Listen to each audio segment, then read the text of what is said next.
Sometimes you see people who have a perfectly good pickup truck go out and buy a new one in order to spend down that net income and reduce tax exposure. That pickup truck isn't going to allow us to run more cows on the same land base. It's not going to improve our marketing. It's not going to add weaning weight to our calves. The only thing that pickup truck is going to do, it's going to add overhead to the cattle that we have. And when we don't add additional head to help offset that overhead, it's just going to come at more cost to the operation. With cattle markets reaching record highs lately, how do producers know that their earnings are building long-term strength and not just cutting taxes? Stay tuned for a conversation with two Nebraska Extension experts. From the Center for Agricultural Profitability at the University of Nebraska-Lincoln, this is Nebraska Farmcast.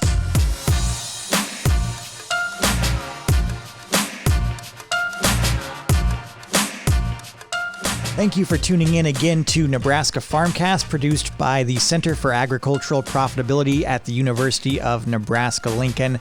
You can find all of the center's farm and ranch management resources for producers in Nebraska and beyond on our website at cap.unl.edu. I'm Ryan Evans with the Center for Ag Profitability, and today we're talking about the record high calf prices we've seen lately and how those have provided an income boost for many cow-calf producers across the country. But that windfall brings up the important question of how should that money be reinvested to build long-term strength in the operation? In a new article for Beef Watch here at UNL and shared through our Center for Ag Profitability site, Nebraska Extension livestock systems educator Brock Ortner, along with co-author and Center for Ag Profitability Extension farm and ranch management analyst Glennis McClure, explore how ranchers can evaluate spending decisions through an economic lens rather than focusing solely on tax savings. Brock and Glennis join me via Zoom to discuss how producers can make the most of strong markets with an eye on efficiency, resilience, and profitability in the years to come. Brock Ortner and Glennis McClure, I want to thank you both very much for joining the podcast. And Brock, we'll just start with you. What makes this cattle cycle of the last couple of years unique compared to previous ones? Yeah, thanks for having me, Ryan. First off, when I think of the current cattle cycle as compared to the last one where the high prices kind of terminated in 2015 and then sharply declined in 2016, I think this cattle cycle is a little bit unique just in terms of how low the cow herd inventory is. In fact, I think it's been cited before that this current cow herd inventory is the lowest it's been since the 1950s. And there's a couple underlying reasons for that. The first one that comes to mind really is this perpetual drought that the state of Nebraska seemed to be in, and a lot of the really big beef producing states. This drought, even though we might have a year of abundant rainfall, throughout the last 5 or so years, persistent drought has been characterizing a lot of the beef production states. So with this in mind, this can incentivize producers to sell off a portion of their herd to match the forage resources that they have available. With this, we also have an aging producer base. So as prices increase, this might be the right time for some people to make the decision to leave the business, sell off the cow herd. And a lot of the time, these cattle may go into other people's cow herds, but a lot of the time, these may enter the feed yard. And lastly, with this really high record prices that we're seeing, this also leads to decision making on operations of whether or not we're going to retain heifers. And based on the signals that I've seen thus far, even this far into the year, it seems like larger percent of heifers are being placed in the feed yard than would be expected at this point. But as we look forward, it's only a matter of time for producers to start considering retaining these heifers and more producers to enter the business. Because in a free market system, when prices are high, people enter the business, and the opposite is true when prices are low. So I think those are some of the key considerations that we have when we look at the current cattle market. Thank you, Brock. And Glennis? Thanks for having us, Ryan, on this. So yes, great points, Brock, for sure. And as I've kind of looked into this too, we, at this point anyway, we still have good demand on the consumer side. So that again has helped keep the prices higher. And as you said, if there are heifers that are saved back to rebuild herds, which I'm sure there's you definitely thought on that. A lot of folks are like, well, is this the time if we could to rebuild, to build those up? So as that happens, then the beef inventory gets tighter, again. So there's just a lot of different factors kind of, working on this whole cycle in the up market. Great. Thank you both. And we'll remind listeners again that you can find this article by Brock and Glennis that was first published through Nebraska Extension's Beef Watch. It's now on cap.unl.edu as well. And in the podcast notes where you're listening to this, you can link to it on the Center for Ag Profitability site. And Brock, you wrote that tax planning is often a key driver of decision making in profitable years. So what are the risks of letting tax considerations dominate all of those decisions? Yeah, just to define what we're meaning by tax-based decision making, by the end of the year, it's not uncommon for producers to meet with their tax accountant and look at their net income that they've earned that year and figure out ways to reduce tax exposure, or the amount of net income that will be taxed. And with this, they can look at incurring different expenses in order to minimize that tax exposure to make it look like the business wasn't as profitable as it actually was. So some of the risks that I see with this lens of thinking by using tax accounting as a major decision-making metric is that we can take on a lot of different costs in trying to minimize tax exposure. And many of these costs that people may consider do not add efficiency. And there's different ways that we can talk about efficiency to the operation. So when I think of something that would create some risk, a common example that I've heard in the past and you see from time to time is when we have a profitable year, the producer might go out and buy a new pickup truck. Sometimes the producer might need this new pickup truck because their old one isn't serviceable anymore. But sometimes you see people who have a perfectly good pickup truck go out and buy a new one in order to spend down that net income and reduce tax exposure. And when they do this, that pickup truck is not going to be adding anything to the business if we charge it to that enterprise. So that pickup truck isn't going to allow us to run more cows on the same land base. It's not going to improve our marketing. It's not going to add weaning weight to our calves. So the only thing that pickup truck is going to do, it's going to add overhead to the cattle that we have. And when we don't add additional head to help offset that overhead, it's just going to come at more cost to the operation. So that's a really crude example, but there's other expenses out there that people might consider that do the same thing in effect. If the return to the operation in terms of efficiency or gross margin do not offset the added overhead from that expense, it might not be the right decision to make. Yes, I totally agree with you, Brock. I had an opportunity early in my career to work with farmers and ranchers and doing some tax management work and also the tax prep work too. So I've made some notes on this as well. And I think that, when you do have, cash available, when things are profitable, really, I think you'd want to look around your operation and just really focus on those things, sort of as you mentioned, what's really needed to help in the long run. And again, that whole increase in efficiency type of thing. I think of maintenance and repairs, like the fences. Do a lot of your fences need, to be updated and that kind of thing? So again, those are long-term kinds of investments, hopefully, that you can do. I think a lot of times too, if we've got extra cash from our sales, that we think in terms of paying down debt. And I think that's an excellent thing to do, is kind of prepare for times when that cash is shorter. But also remember, though, that rather than spending all your cash, you probably want to save back dollars for income taxes, though, too. So, and I think we'll probably say this more than once, but as in my experience working with farmers, and I'm also a farm wife, farm partner, and so when we are profitable, most likely we're paying some income taxes. So it's not a bad thing, you know.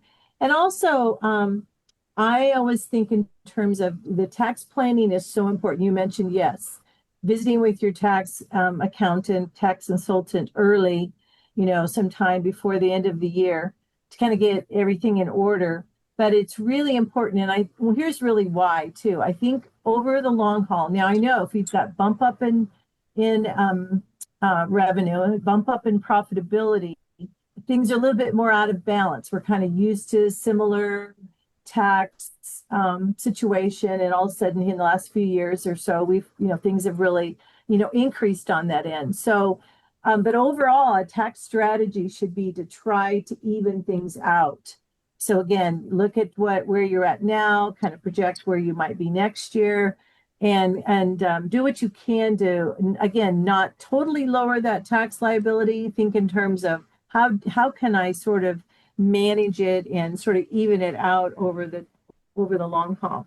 Now, again, we know that again, I think with the new tax bill or we call it OB3 that was just put into place. Yes, we do have opportunities to write off depreciation in a faster sense on some of the items that we might purchase and the capital items we might purchase. But you got to think in terms of what is the life of that. So if I'm buying a new feed wagon, let's say, the life of that feed wagon should be 7 years, 10 years, whatever. So if I write it all off this year, what do I have for that expense and depreciation next year? So I always have to think in terms of, well, it might do me some good this year, but then I've all of a sudden I've written it off and I don't have that expense if I have a decent year next year, right? So again, evening that out. And I do want to mention that farmers and ranchers and even fishermen in the tax law, farmers and ranchers have income tax averaging that they can use as a tool. And that's something we use a Schedule J on.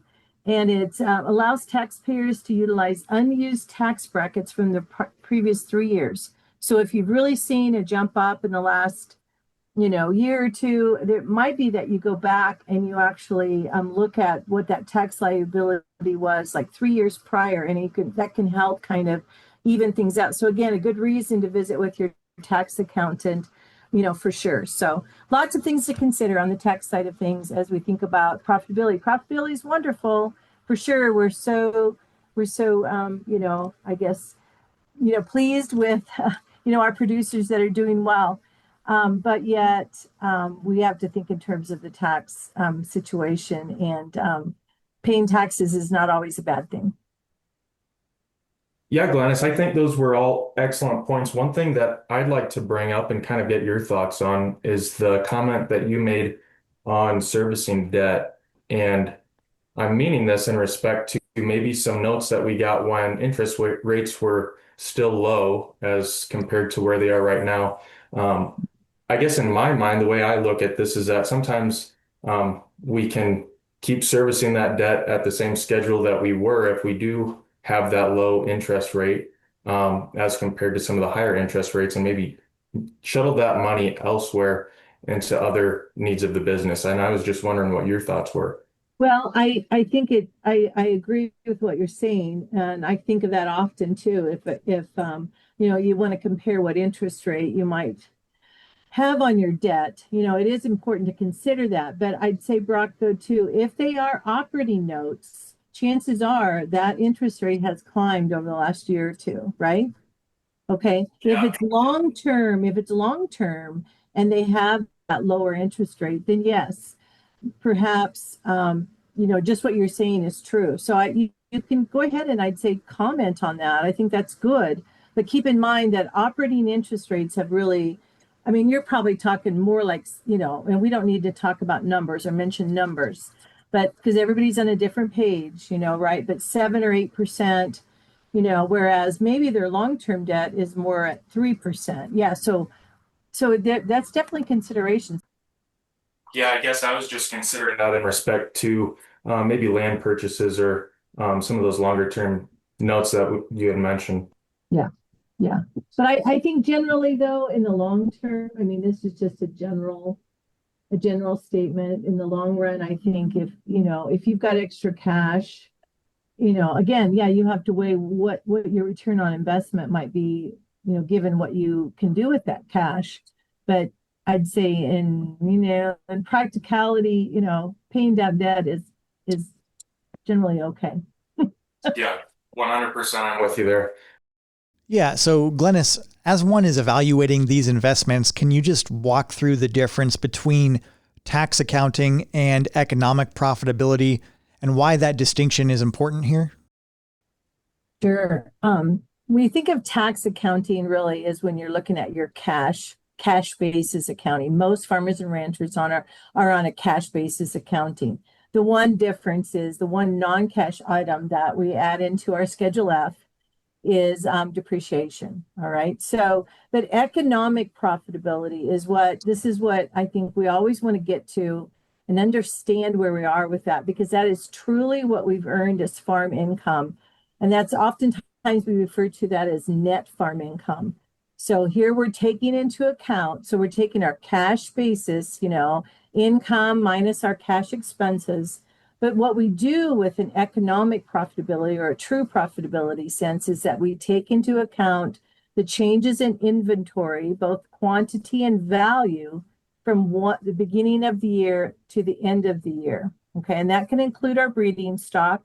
And also what we do with those adjustments is that we think in terms of that normal depreciation. I just mentioned that kind of in that sense that, yeah, we can we can use 179 expense and some of the accelerated depreciation for tax purposes, but what would be that normal depreciation of that item over its life of use that we have on our farm or ranch?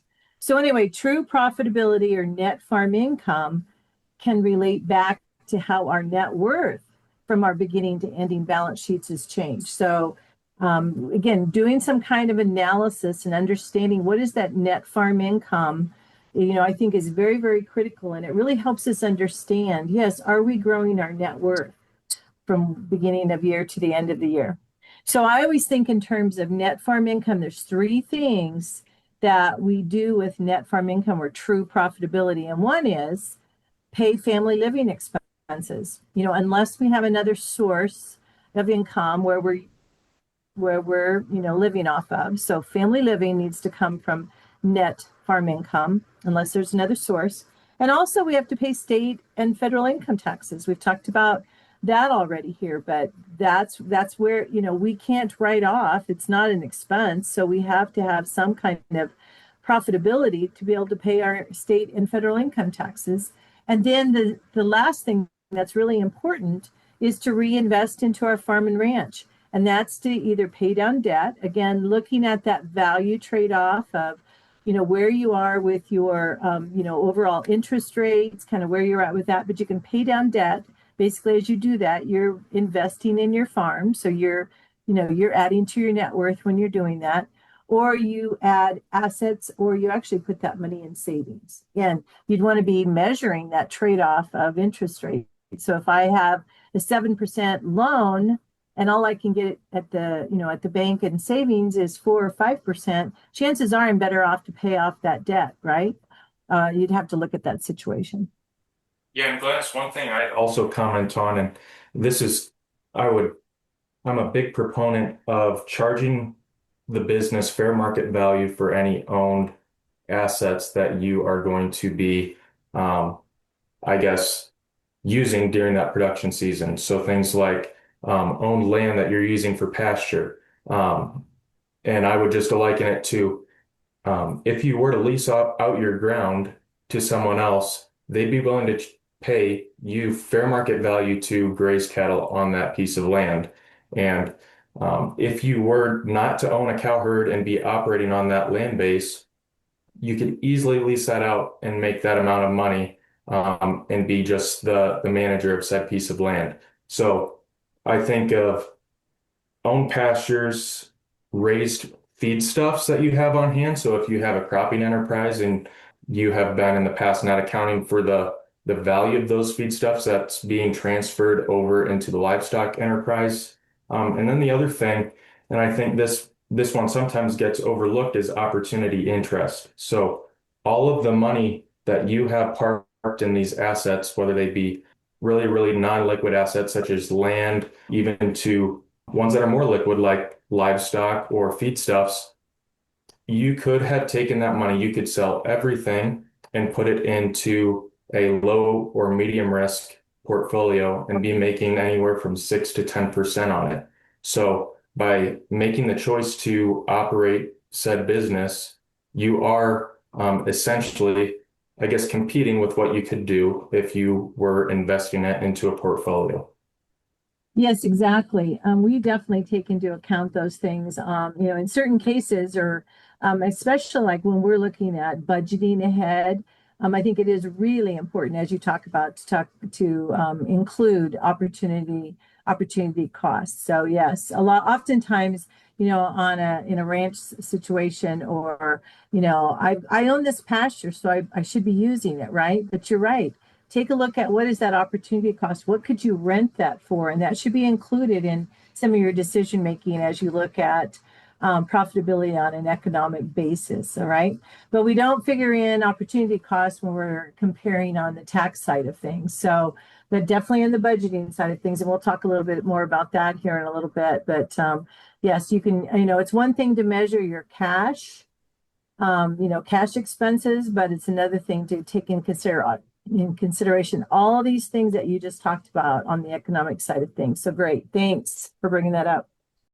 And thank you both. You've been providing some great examples of some investments. And Brock, are there other examples of investments that do tend to improve efficiency or gross margin that you'd like to point out?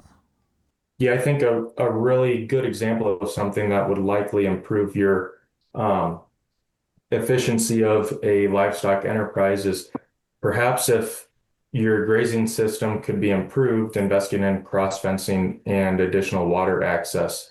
Because when we think of operating a business on a fixed land base, really a huge advantage that we can have is by running more cattle on the same land base. And this doesn't mean overstocking your pastures and not rotating, thus, I guess, over the long term, hurting the forage resources that you have available, but incorporating some kind of grazing management and taking on a little bit of upfront cost in order to improve efficiency down the road. That's a big one that comes to mind in terms of a cow-calf enterprise.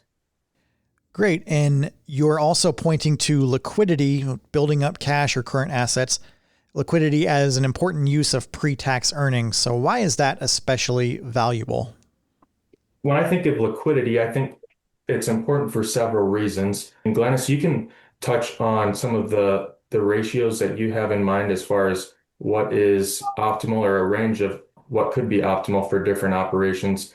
But when I think of liquidity in a really basic sense, it's the assets that can be bought or sold in a relatively quick time period. So on this list of things, I would have animals like stockers or calves if we can wean early, and to some extent, lesser so, the breeding cow herd, as well as feedstuffs that we have on hand that we could sell. And then the big one is cash, having cash on hand.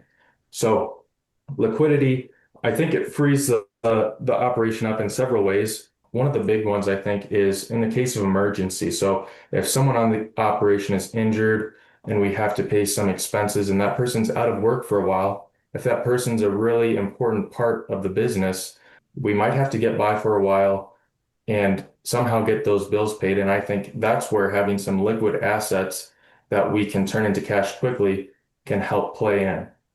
Additionally, I think drought is another concern. Having some liquid assets on hand when our pasture forage resources are kind of lacking might enable us to buy some stored feed to help get by.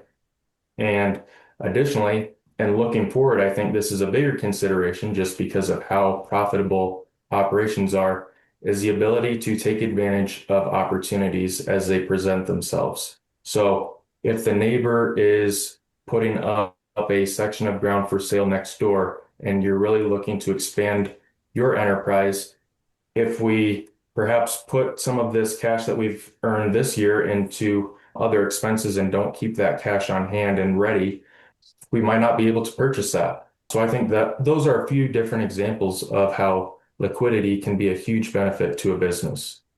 Yes, really excellent, excellent points. And yeah, I really liked, I think you mentioned in the paper, strategic flexibility. I think that's a great way to put it is, plan ahead. I mean, again, there's things that are going to come up that we're not anticipating, but I really like that terminology, strategic flexibility.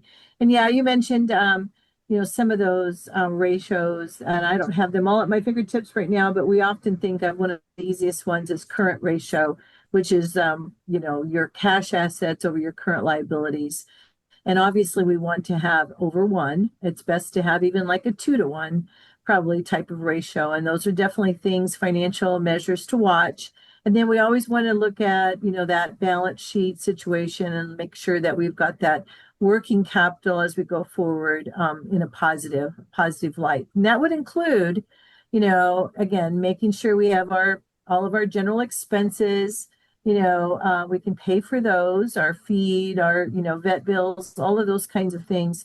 But also, working capital has to do with making sure we can pay our current debt. So that is covering that operating line, covering those payments as they come due during the year. So that's what we look at with working capital. Pretty important. Yeah, great. And the article you write about the agricultural budget calculator program, which was of course developed here at UNL as a tool that producers can use to evaluate decisions like background in calves or making breeding investments now that the livestock module is active in the program. So Glennis, if you could just walk through how ABC, the Ag Budget Calculator program, can now help livestock producers to compare cash returns with economic profitability, that would be awesome. Sure, definitely. So yeah, we're excited that now we have the livestock module launched in the Ag Budget Calculator program that we refer to as the ABC. You'll see that from time to time, the ABC program. And so yes, again, it's an online enterprise budgeting program that can assist in the making, with management decisions. And it's a budgeting tool. It's not an accounting tool. It's a budgeting tool.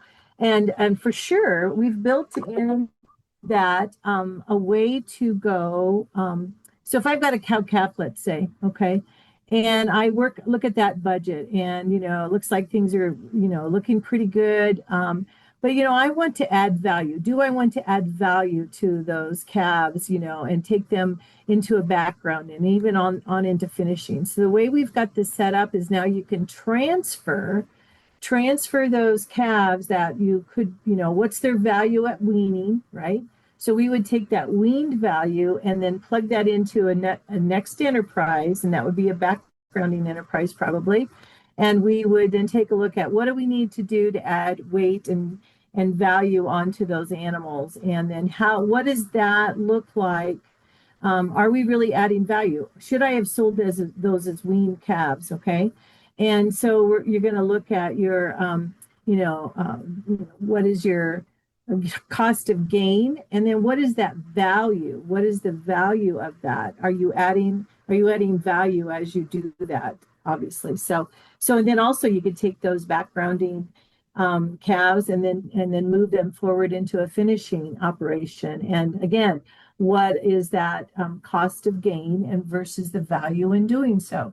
So those are the kinds of decisions. And yes, as we talked about earlier, I just want to point out that you can run budgets, again, accessible to anyone online.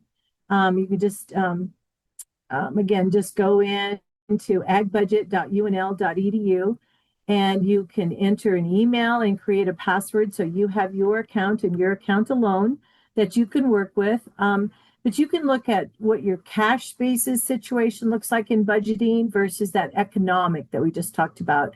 And when we talk about economics, we talk about those opportunity costs. So that's definitely in there. And I would say it's really important to look at both, but it's definitely important, I think, on the economic side to really understand that true profitability, that projection and profitability, and I think is really key to this. So it's definitely worth checking out. We'll be doing some additional trainings on that, and just be glad to help folks make use of that program.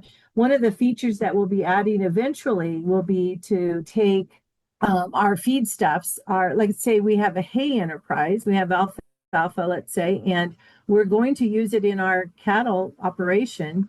What was your cost? You could actually transfer then what you're raising that crop for over into your livestock enterprise. And so we're working on that feature as well as the whole farm. So a lot of you have crops and livestock.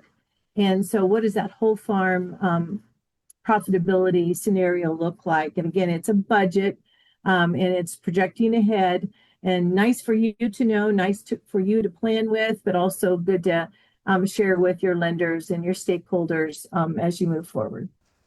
Great. Thank you, Glennis. And Brock, if you want to help just wrap things up by offering any last advice you would give to a producer or summarizing your advice we've been talking about here for a producer who might currently be sitting on strong income, but feeling pressure to spend it before the end of the year, what's your message?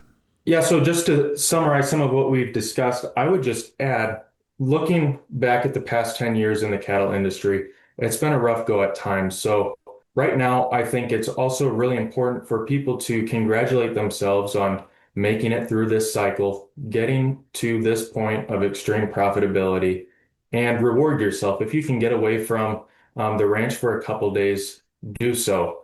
But I will say that these high prices won't last, and it's as good of a time as any to make strategic decisions to set the operation up for the future and ensure long-term profitability.